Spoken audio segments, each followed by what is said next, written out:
Hey, everybody. A wonderful Wednesday evening to you, and welcome to the Stories to Tell podcast. I am Jonathan, that's Logan, and we are so excited to once again share an interesting, wild, uh, unexpected story from history with you all. I hope that you'll enjoy it. Um, Yeah. and Logan, I hope that you're ready for quite the ride tonight. You told me the title for the stream, and I was like, because in case you guys don't know, I manage the stream and I run everything that you're seeing. And he told me the title. I was like, wait, what? So I'm really excited. So Jonathan, tell me a story. Okay. So, the first thing that we need to do is cover a little bit of history of the British royal family, um, which doesn't sound like it really connects all that much to George Washington, but bear with me. So, uh, you may or may not have heard of King William IV of the United Kingdom. He is probably most famous for being the old dude who was the uncle of Queen Victoria, and she came after him like that. Like he's most famous for being succeeded by Queen Victoria, basically. Um, he did not do a ton during his lifetime that was extremely notable. He implemented some important reforms in the Royal Navy and things like that, but was also known for being infamously pro slavery, which is unfortunate and awful. Um, but that's William the Fourth. Um, he was not in the direct royal line of succession when he was young. He was a younger son. I want to say he was the third son of King George the Third. Okay. Um, so King George the Fourth, right, was George the Third's oldest son. Famously the Prince Regent for years because his dad went insane. Um, and then there was a middle son named Frederick. That was Queen Victoria's father. Was Prince Frederick? He died, I think, relatively young. Okay. Um, and then there was William. He was the youngest of the three. And so when you're the youngest in the royal family, the youngest son, right? Nobody's thinking of you as a future king, right? He's got two older brothers who will, certainly be king before him. Um, Unless they die. and so right, and we'll see that happen here in a bit. But so what's the next thing you do? Well, at the time you go to war. You went to war. That was the thing you did. So he joined the Navy. Um, and by all accounts, he was somewhat successful. He had a successful Navy career. Um, he when he was very young, um, he joined the Navy at age 13. Um, a tutor, actually, a royal tutor came with him on the ship, right? Because even though he was going to be, in the Navy, they wanted their princes to be educated, right? So he had a tutor, and in addition to all of his Navy duties, he had to also have his school lessons on board the ship. All of this was going on. Oh Um, wow. That I I feel bad for the kid because I just know that's gonna draw the ire of everyone else on the ship. right, you're going to be hazed for that, absolutely.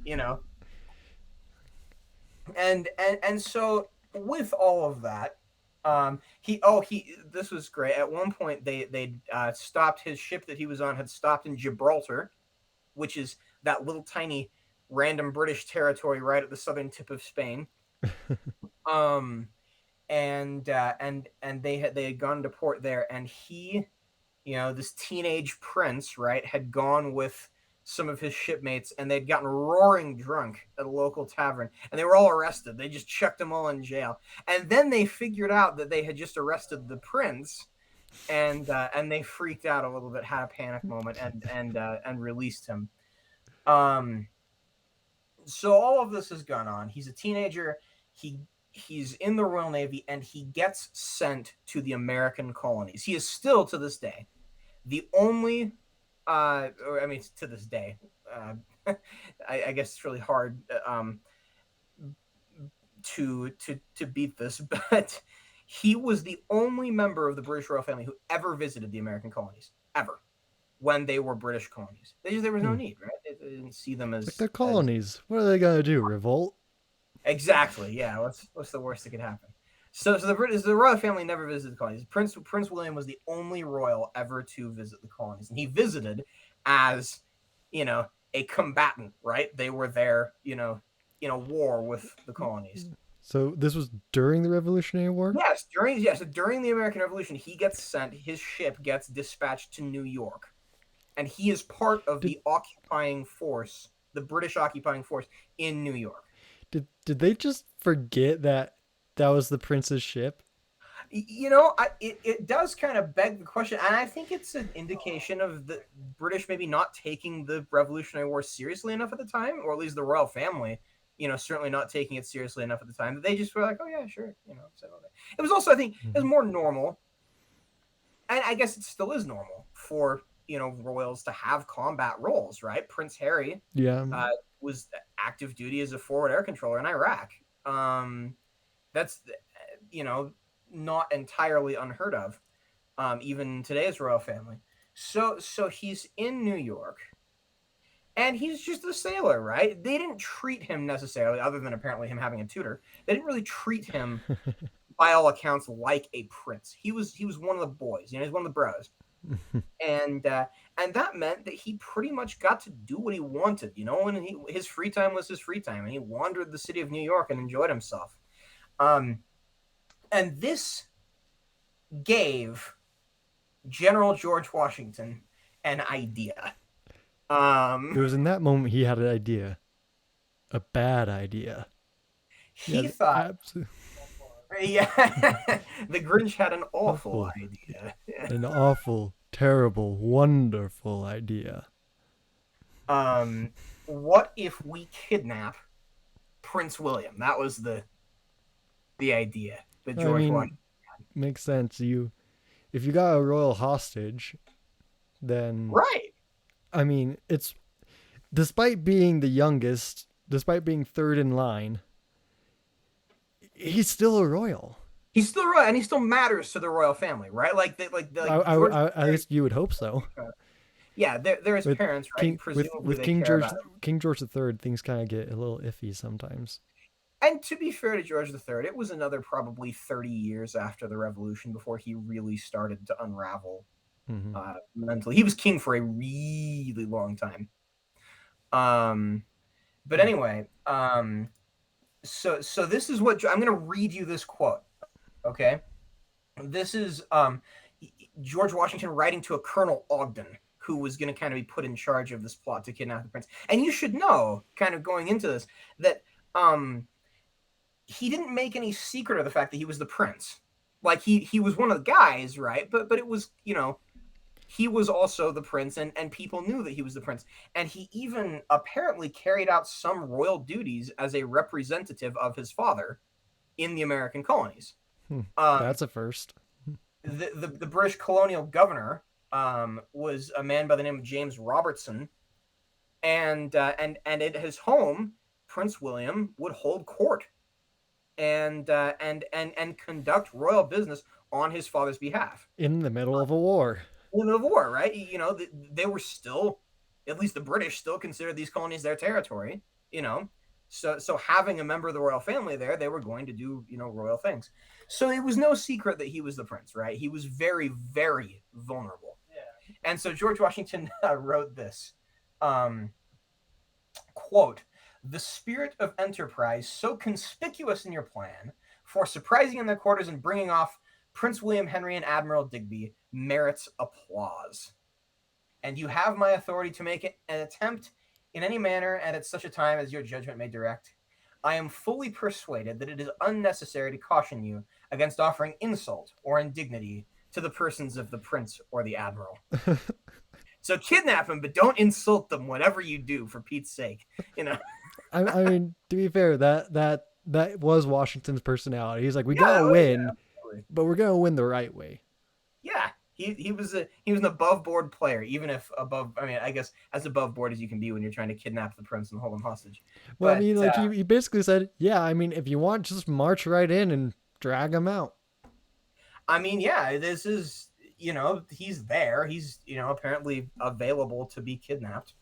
Um, so Are you available to be kidnapped? Let me check my schedule. Looks like I'm booked until next Friday. right, yeah. So this did not work, or I think we would probably have read about it, in history texts. Oh, that time George Washington kidnapped the prince. No, it did not work. Um, the British had spies who identified that this plot was going to happen, and started assigning guards to William and kind of restricting his ability, because I mean, again, up until this point he'd just been wandering New York with his friends in the Navy, just hanging out casually, and they started putting him under armed guard, and kind of restricting his movements so that he was in less danger. um and right at the end of the war, he was promoted to lieutenant, and started kind of advancing up the naval ladder. And later on in his life, he would become the Lord High Admiral, the commander in Oh wow. chief of the Royal Navy. He was a Navy man, and he was, by all accounts, a very competent, you know, Navy man. Once he learned how to not get kidnapped by the Americans. I was about to say, well, it's not like they would put idiots in there, and then I was like, I'm not sure what history says about that. At the time, the bar was definitely lower, Lower. you know, and eventually he was actually forced to step down as Lord High Admiral. Um, I think partially because he was just a bit of a bit of a controversial figure in his personal life, and so forth. Okay. But yeah, he had by all accounts, a long and very successful Navy career, and then later on, eventually, right, his older brother, the Prince of Wales, right, George the Fourth, the future George the Fourth, died after a few years as king, without any surviving legitimate children. And their brother Frederick, right, the middle brother, had already died, um, leaving his daughter Victoria, and so William became king when he was in his 60s already. Which back He then also, was really old. yeah, back then it was very old. He's still the oldest newly crowned monarch in British history, which presumably Prince Charles will uh, beat that record at some point. But unless you believe the Queen is actually immortal, in which case that won't happen. God save the Queen. but William, I think he's 64 when he became king finally, and he also had no legitimate children. He had 10 children, and not one of them was actually with his wife, um, which is just an astounding achievement. Um, and so when he passed away, then his niece, right, Prince Frederick's daughter, Queen Victoria, took over, and that is the story of King William IV and the time that he was almost kidnapped during the Revolutionary War. Man. Yeah, I mean, like they say, all is fair in love and war, and so All is fair in love and war. I mean, He did some things. The Royal Navy was an awful place to be in so many ways back in the day. Like it was really really brutal. And so a couple of things that he changed. You're familiar with a cat o' nine tails, right? That it oh kind of yeah, those things were with knots at the yikes. end, and the multiple lashes. the multiple lashes and the knots were the safest part of those things. Yeah, they would weave glass and metal shards into them and things like that. And It would they were very just unpleasant. completely tear up your back when you got whipped with it. Right. So he obviously had experienced that. Well, I don't know if he had experienced it himself. Probably But not, at since least seen it. but he'd seen it, and I'm sure he had friends who had experienced it. And he was horrified by it. Well, of course, people have died from Oh yeah. lashings with the cow nine tails. Oh, absolutely. And so that was one of the things that um he did away with completely. Um as Lord High Admiral. He was like, no, we're not doing this anymore. Um his personal life, just a couple other quick facts about him really quick, because I get to I get to do this, and it's fun. Um, he had a crazy personal life. Okay, he liked being a bachelor, but he also liked the whole kind of domestic life idea. So the result of that was that he had this actress named Dorothea Bland, um, who he lived with essentially as a common law marriage of sorts. They were never actually married, but they lived together for decades because he was the third prince. Who cared, Hey, you want to be right? royalty? Okay. He didn't need to get married and start producing heirs. He was the third in line. Nobody cared about him, right? He So for wasn't supposed to be king. right, so for decades he lived with her.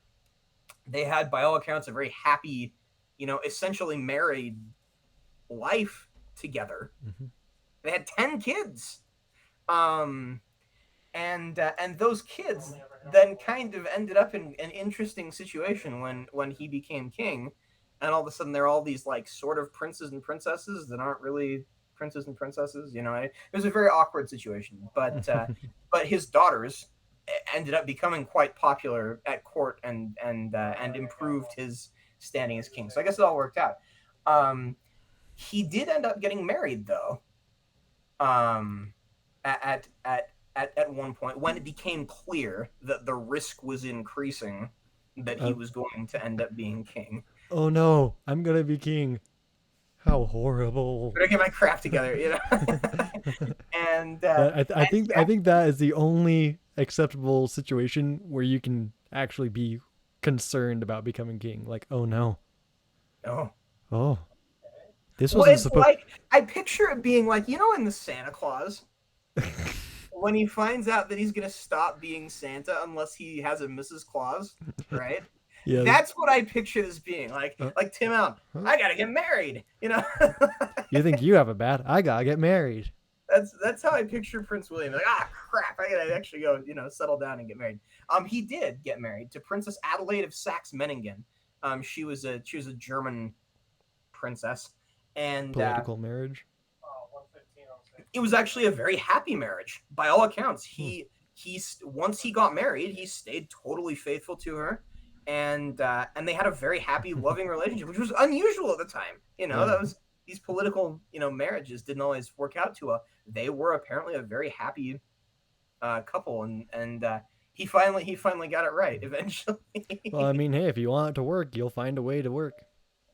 They made it work. They by all accounts they were very, very happy together. They even lived in Germany together for a while because they were too broke to live in Britain. He was very poor as royals go. He did not ever have a ton of money until he became king. Uh, but so that is the story. Those are some fun facts, and if you're listening, if you want to know more, would suggest that you go and read about Prince William and King George III and George IV and their lives. There's a ton of fascinating information.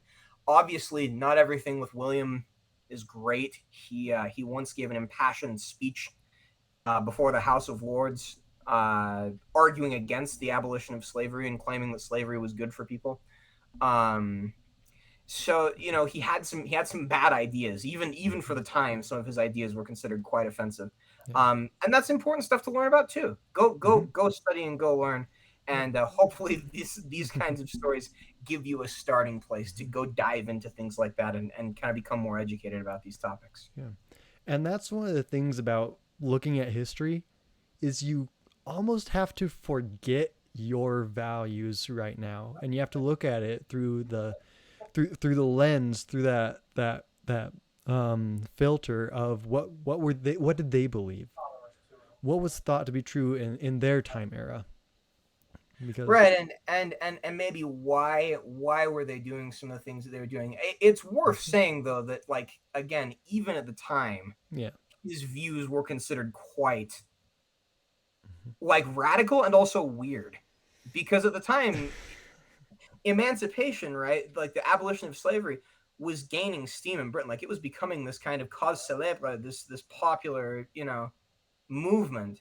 And so the fact that he was like coming out so strong against it, like even at the time, people were kind of looking at him like, "Really, dude?" You know, it kind of ruffled some feathers even at the time. And now, of course, we look at that and go, "Oh my goodness," you know. Yeah.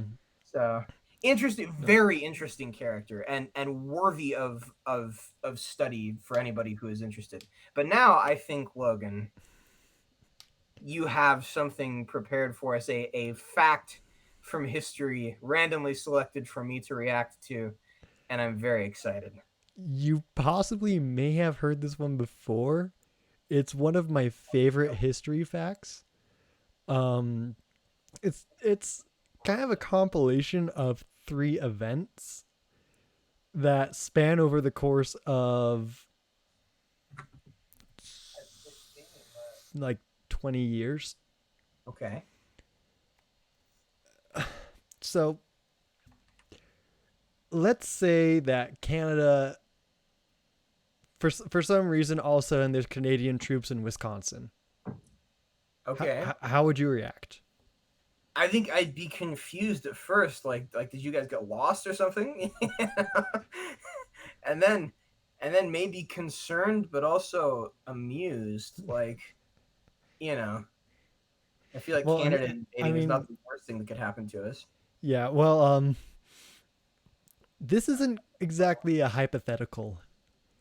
Oh, Something like this actually happened. are we talking like during the Revolutionary War? Because like back then it was, I'm talking about not during the revolution. I'm talking about not Canadians ending up in Wisconsin, but I'm talking about like something similar, like Oh, the okay, okay, okay, concept okay. from Switzerland. Yeah, the Swiss. So you Okay. think of Switzerland, you think of Swiss Army, you think neutral. You think not going to get involved in anything. We're just going to stay in our place and be chill, but you better not come after us because we will absolutely demolish you. The Swiss Army Right. is scary. Let's just say Switzerland accidentally invaded Liechtenstein That's awkward. 3 times. Oh, geez. So once is an accident, but like, at what point do you start? Does Liechtenstein start to say, you know, hey, what's really going on here? So it's hilarious. It was 3 separate events, but it's hilarious. So the first event happened on the 5th of December, 1985, where rockets fired by the Swiss Army. I'm wondering if it was just a training exercise or a show of force or Presumably, they something. weren't actually trying to bombard Liechtenstein. No. I would guess, But right? rockets fired by the Swiss Army landed in Liechtenstein, however you say it. I say Liechtenstein. I think it's Lichten, but I'm not actually sure. That's just Liechtenstein. how Julie Andrews says it in The Princess Diaries, which is a great movie. Mm, Anyway, I want to know. Um, but like rockets landed there, causing a forest fire. It was put out, and the Swiss were like, oh shoot, we yeah, wait, they caused a. here. Wait, did you say Let's they caused a forest fire? yeah, it caused a forest fire. Oh my gosh! So this wasn't just like some a rocket dropped in our yard or Yeah, it something, wasn't like Iron Man where it just goes tonk, right? No, and this actually no, like caused serious problems they were for Liechtenstein. incendiary rockets that caused a forest fire. And of course, the Swiss, being the Swiss, were like, sorry about that. We'll, here's some money. Don't sue us. We'll send you some chocolate to make up for it. No, Honestly, that's all I need. they actually did make Like, I don't even need the compensation. money. Just send me They, that good stuff. the Swiss paid compensation. The awesome thing about this is each time the Swiss did own up to it. They were like, yeah, that was a mistake. Oops. I feel Um, like at some point they're trying to get to the point where they can get away with it. You know, like they don't have to backtrack. Like well, we got you now. the funny Liechtenstein. thing is, just under 7 years later, Okay. on the 13th of October, 1992, following written orders, some Swiss Army cadets went into Triesenberg to set up an observation post, right? Triesenberg is a city in Liechtenstein. They were given written orders To go to to Triesenberg, walk into Liechtenstein and set up a why? Somehow, everybody in the chain of command over overlooked the fact that Friesenberg was in Liechtenstein and not in Switzerland. That feels like something that would be fairly obvious, you know? It's like, Like you look at a map and you're like, oh, this is where we want to put the outpost. Oh, wait, well, that's in the other country. well, Let's I imagine it's pretty near the border, so it'd be like the Utah National Guard being sent to Ely, right, right. which I Or mean, setting up an observation post on the wrong side of Wendover or something. possibly, who knows? But eventually they realized, oh wait, we're not in Switzerland anymore. What I And wonder what tipped them off. Like was it the now entering Liechtenstein signs? Like what? well, I think they actually got all the way there and set up the post, and then they were like, wait. And these were cadets that were sent in, so it was probably just a training exercise. I wonder if it was just an elaborate prank. Like, hey, we're gonna make these newbies go invade Liechtenstein. You know? Who knows? But Switzerland called him back and was like, hey, so uh, remember like 7 years ago how we accidentally fired rockets on you guys? Well, it wasn't as bad this time. What do you mean this time? uh, I just picture somebody calling the cops in Liechtenstein, like, hey, I think we're being invaded by the Swiss. And Sure, then it's illegal to prank call 911. okay, and then almost 15 years later, Okay. We still haven't in learned our lesson yet. March of 2007. So this is modern era. This is you have GPS. Right. You have this global positioning system. You have integrated systems in everything. The first iPhones are being released, so I'm gonna say, yeah, you have Google Maps. yeah, Like, you have Google Maps. A company of 171 Swiss soldiers mistakenly entered Liechtenstein after taking a wrong turn in the darkness. The troops returned to Swiss territory after they had traveled more than 2 kilometers into the country. again, like, was there no signage? Like, there, like, was there no indication at some point that, like, Well, hey, you have to you're remember not in Switzerland? your average, especially that part of Europe right there. All of Switzerland and Liechtenstein can fit inside of Utah. Right, and also there's not a ton of border security. I mean, they're allies. Yeah. They're all part of the EU. Actually, I don't know if Switzerland's in the EU. Uh, I'd have to look it up. but basically for like Poland all the way to the west, you can just travel freely through the borders. You don't even need a Right. passport. Yeah. But even still, like you think that at least like when you pass Yeah. from like Idaho into Utah on I-84, there's a sign that says now entering Utah. Like is there nothing like that when you're literally Well, changing countries? the funniest thing is the Liechtenstein authorities did not discover the invaders. They And just later, the Swiss realized, like, we just went through Liechtenstein again. word. Why is it never any other country? Like why just Liechtenstein? Well, Like it's hilarious because apparently one of the spokespeople for Liechtenstein said, "Well, it's fine. It's not like they invaded with attack helicopters. don't They give just them got lost." ideas. Don't give them ideas. This could be next. But could you imagine being like, being the navigator for the company, and just being like, You had "Oh, one job, and it oh, was to not invade Liechtenstein for a third time. it's like, sir, what is it, navigator? Um, I don't quite know how to say this, so permission to speak freely granted. We just invaded Liechtenstein again, They need, again, they need to change the Swiss national anthem to "Oops, I Did It Again" by Britney Spears. You know, again, freaking again. Like, Oh my, oh my could goodness, you what a imagine just mess. could you imagine doing the report back to your superiors like, well, Captain, how was your journey? It was good, sir. We managed to reach the destination on time in an orderly fashion. That's good. And anything special to report about the mission? Well, we we may or may not have invaded Liechtenstein again for the third time. Okay, we'll get the PR people on it. Right. Yeah, call. At this point, doesn't surprise me. Right. That is remarkable. Well, that's the fun history fact I have for you. So, That is fun. That is super, super funny. I am absolutely baffled by that.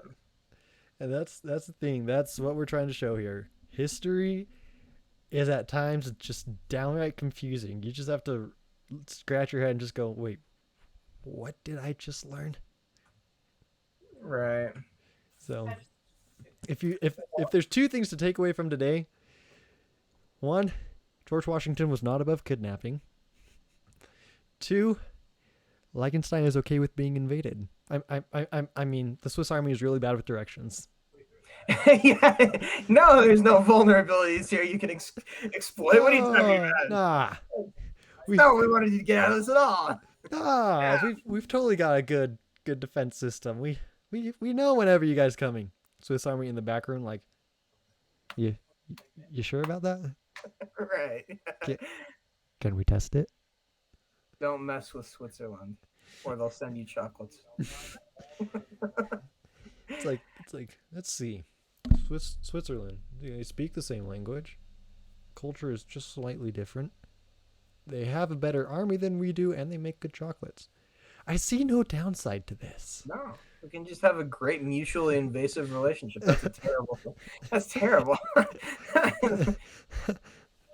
It's like, can you imagine Liechtenstein actually invading Switzerland and them trying to defend ourselves, and they'd be like, "Wait, hey, you invaded us 3 times. It's only fair we Right. invade you at least once." It's like, dang, he got us there. I'm gonna look and see what kind of military. What kind of military does Liechtenstein have? Let's see. Liechtenstein has no military, no standing military. Um, it hasn't had a standing military since 1866. But it is part of a treaty on the prohibition of nuclear weapons. So, just in case. It's like the little kid going to a boxing match and shouting, "You can't do that." Just gotta make sure Liechtenstein doesn't ever have nukes. I mean, they're a massive threat to global security. Oh yeah, like the U.S. and Russia don't have enough to lay waste to the world 5 times over. Yeah. Well, on that happy note, I Thanks. think that's about all we've got, right? Nuclear Armageddon. Have a good day. Have a good day. Go back to your life. And don't be terrified all the time. No, actually, speaking of nuclear Armageddon, I'm not getting paid for this. I wish I was, but there's actually they're putting a new exhibit in Hill Air Force Base. Really? Yeah, Are they about the gonna be- Minutemen warheads. Really? Yeah, We may have to do a special where we take the podcast on the road. that would be awesome. We need viewers for that though. We'll get there. We'll get We'll there. get All there. of you We'll get lovely there. people that are watching this in the future sometime, you'll know that this is where we started. Yep. And well, thanks for joining us, whether you joined us live or later on just listening to a recording. Either way, we are very grateful for your support. And, you know, we'd love to teach more people about history. These are things that are hilarious that, I mean, who wouldn't want to know about the 3 times that Liechtenstein was accidentally invaded? It's funny. So tell people, you know, and come join us next time. You know, we love this. We love having your support. So thanks again for joining us, and see us next time when we've got another story to tell.